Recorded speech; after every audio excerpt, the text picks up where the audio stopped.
dari 9. Dengan untuk meninggalkan masa, saya menjemput beliau, fa in tafadhal mashkura.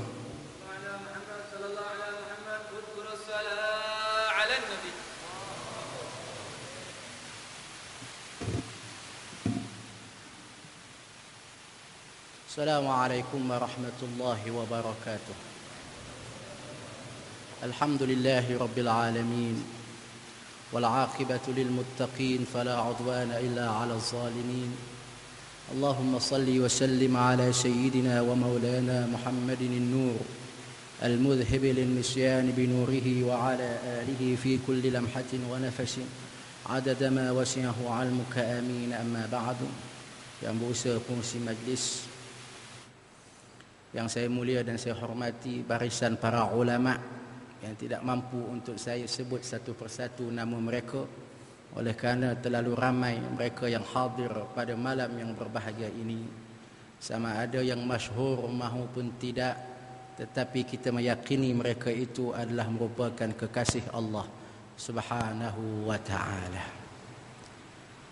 Pertama-tamanya marilah bersama-sama kita memanjatkan setinggi-tinggi kesyukuran kehadratillah Azza wa Jalla, kerana Allah Subhanahu wa ta'ala telah memilih kita dari kalangan para hamba-Nya yang terlalu ramai, yang tidak mungkin untuk kita bilang dan hitung ramainya hamba Allah Subhanahu wa ta'ala. Dalam ramai-ramai tersebut, kita adalah orang yang terpilih untuk duduk di dalam majlis salawat ke atas Sayyiduna Rasulullah sallallahu alaihi wasallam. Dan ini merupakan tanda dan dalil bahawa kita berpijak di atas landasan ahli sunnati wal jamaah. Kerana Al-Imam Ali Zainal Abidin radhiyallahu anhu pernah menyatakan bahawa di antara tanda seseorang itu berjalan mengikut landasan ahli sunnati wal jamaah, iaitu mereka memperbanyakkan salawat dan salam ke atas Sayyidina wa Maulana Muhammad Rasulullah sallallahu alaihi wasallam.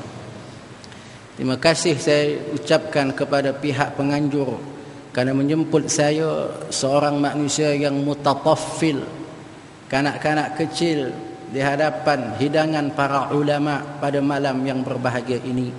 Maka sebelum saya membuka perbicaraan saya selanjutnya, saya memohon keizinan daripada para ulama, terutama yang mempunyai nasab keturunan sehingga kepada Sayyiduna wa Maulana Muhammad Rasulullah sallallahu alaihi wasallam, untuk berkata-kata di hadapan mereka. Yang pada hakikatnya saya tidak layak untuk berkata-kata di hadapan mereka, seperti yang dahulunya Imamuna Asy-Syafi'i radhiyallahu anhu, yang merupakan salah seorang dari kalangan imam ahli sunnati wal jamaah, yang begitu mengasihi, menyayangi, menyanjungi, memertabatkan ahli keluarga Nabi sallallahu alaihi wasallam ketika berada di Yaman. Dan masyhur di Yaman ketika itu ramai dari kalangan ahli keluarga Nabi menetap di sana. Apabila Imamuna Asy-Syafi'i radhiyallahu anhu hadir dalam majlis mereka, Imam Syafi'i seolah-olah berlagak seperti orang yang tidak mengerti walau satu huruf daripada ilmu. Duduk di barisan belakang sekali, mendengar mutiara yang dikeluarkan oleh ahli keluarga Nabi sallallahu alaihi wasallam. Dan itulah merupakan perjanjian para ulama dengan Sayyiduna wa Maulana Muhammad Rasulullah sallallahu alaihi wasallam, seperti yang disebutkan oleh Al-Imam Abdul Wahhab Sya'rani, bahawa kami tidak akan duduk satu kapet, satu tempat duduk dengan ahli keluarga Nabi sallallahu alaihi wasallam. Sehingga kan Imamuna Asy-Syafi'i radhiyallahu taala anhu bersyair, berqasidah, yang qasidahnya ini mengandungi erti tawassul, permohonan kepada Allah dengan kemuliaan kekasih-kekasih Allah Subhanahu wa taala. Imamuna Asy-Syafi'i menyatakan, alun nabiyyi dzari'ati wa humu ilaihi wasilati arju bihim u'ta ghadan biyadil yamini sahifati. Ahli keluarga Nabi sallallahu alaihi wasallam merupakan zari'ah, perisaiku apabila aku menghadapi kemudaratan, kesusahan imma di dunia wa imma di akhirat. Dan mereka itu merupakan wasilah aku dengan Allah Subhanahu wa ta'ala. Orang yang menyampaikan aku dengan Allah, kata Imam Syafi'i, orang yang memertabatkan diri aku, yang sehinggakan peringkat aku mendapat ilmu daripada Allah Subhanahu wa ta'ala, adalah ahli keluarga Nabi sallallahu alaihi wa alihi wa sahbihi wa baraka wa sallam. Disebut di sini nama-nama para ulama ahli tarekat yang hadir pada malam yang berbahagia ini. Kesemua mereka mengambil ilmu bersumberkan kepada Sayyidina Rasulullah sallallahu alaihi wasallam melalui jalan Sayyidina Ali karramallahu wajhah, yang telah mentalqin dan mengijazahkan muridnya, yaitu Al-Imam Hasan Basri radhiyallahu taala anhu. Arju bihim u'ta ghadan. Aku mengharapkan bisababihim, dengan kemuliaan mereka, dengan pangkat mereka di sisi Allah Subhanahu wa ta'ala, semoga Allah Subhanahu wa ta'ala mengurniakan buku catatan amalanku dari sebelah tangan kananku. Itu Imam Syafi'i radhiyallahu ta'ala anhu, orang yang hebat, yang mulia, yang mempunyai kedudukan yang tinggi di sisi Allah Subhanahu wa ta'ala, masih mengharapkan kepada keberkatan ahli keluarga Nabi sallallahu alaihi wasallam, maka apatah lagi saya insan yang kerdil pada hari ini. Tetapi oleh kerana permohonan demi permohonan, desakan demi desakan, maka saya hadir juga pada malam yang berbahagia ini, bukan dengan nama wakil ulama, wakil tuan guru, tetapi sebagai khadam kepada mereka yang tidak layak untuk duduk sebaris dengan mereka. Muslimin muslimat yang dirahmati oleh Allah Subhanahu wa taala. Hari ini kita di Malaysia penduduk Malaysia yang beragama Islam, hari ini kebingungan, kehairanan, karena pelbagai fatwa, pelbagai pendapat, pelbagai pemikiran yang dikemukakan kepada kita pada hari ini, terutama berkaitan dengan ketinggian Sayyiduna wa Maulana Muhammad Rasulullah sallallahu alaihi wasallam.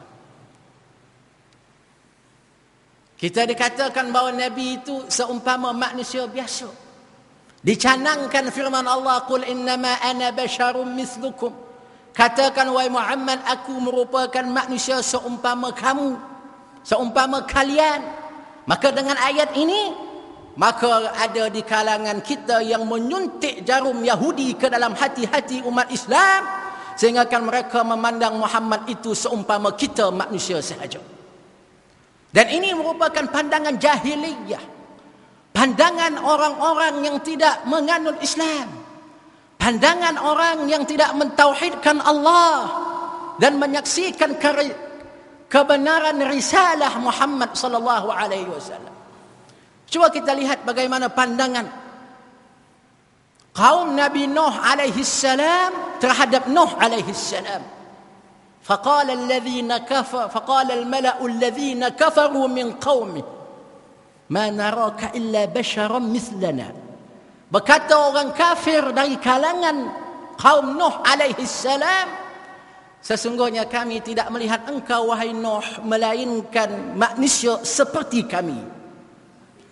Begitu jugalah pandangan kaum Fir'aun terhadap Nabi yang diutuskan kepada mereka, Musa alaihi salam. Mereka bertanya pertanyaan yang berhenti mengingkari kenabian Musa alaihi salam, anu'minu li basyaraini mislina. Adakah kami mahu beriman dengan manusia yang seumpama kami?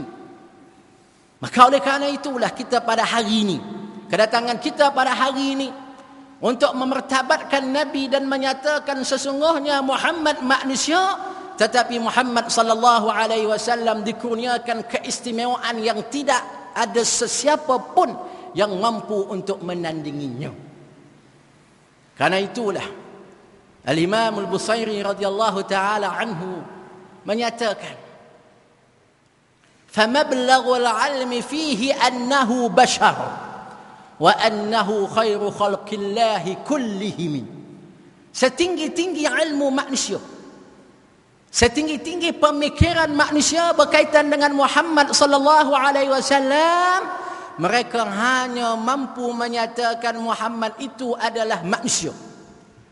Tetapi kita kena ingat bahawa Muhammad itu khairu khalqillahi kullihimi, semulia-mulia makhluk keseluruhannya. Dan inilah merupakan i'tiqad ahli sunnati wal jamaah berkaitan dengan Nabi kita Muhammad sallallahu alaihi wasallam.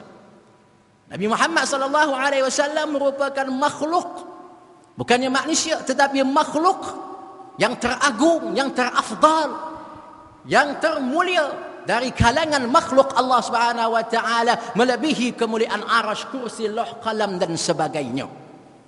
Oleh kerana itu kita pada hari ini mendengar Nabi sendiri menyatakan bahawa baginda tidak serupa kita. Seperti hadis yang diriwayatkan oleh Al-Imam Al-Bukhari radhiyallahu taala anhu menyatakan, inni lastu ka hayatikum. Aku tak serupa kamu. Walaupun Nabi punya hidung, tetapi hidung Nabi mancung tak pesek macam kita. Walaupun Nabi berpeluh, tapi peluh Nabi tak tengit seperti peluh kita. Walaupun Nabi kencing, tapi kencing Nabi tak haring seperti kencing kita. Walaupun Nabi membuang najis, tetapi najisnya tak seperti najis kita. Itu Rasulullah sallallahu alaihi wasallam yang tak mampu untuk kita ungkapkan.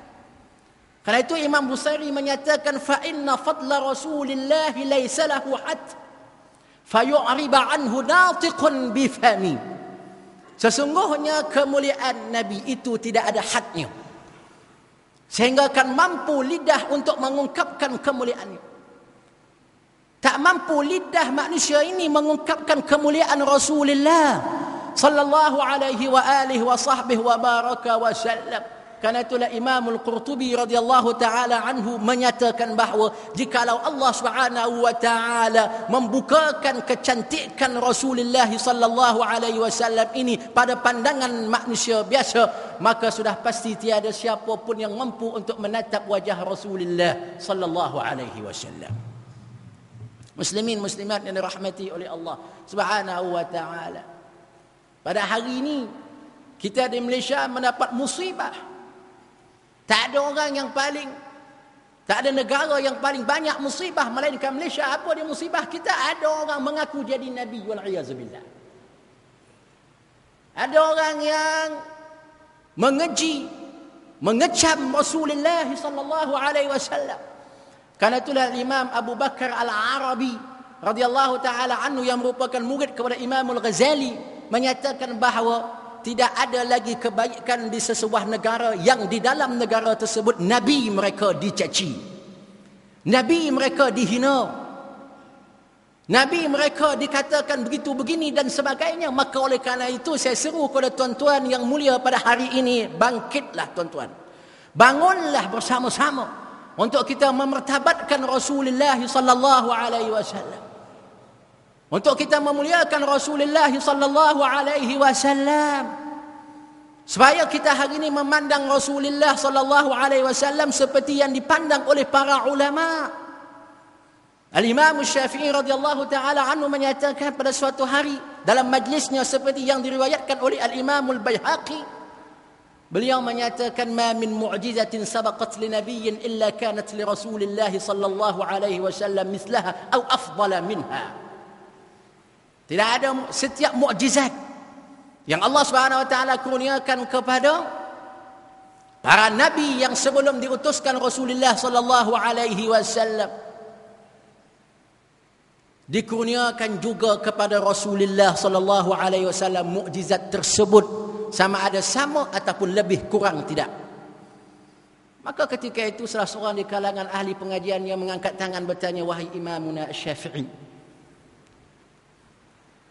Sayyidina Musa alaihi salam mukjizatnya terpancut 12 mata air apabila Nabi Musa ketuk batu dengan tongkatnya yang mulia tersebut. Maka Imam Syafi'i menyatakan,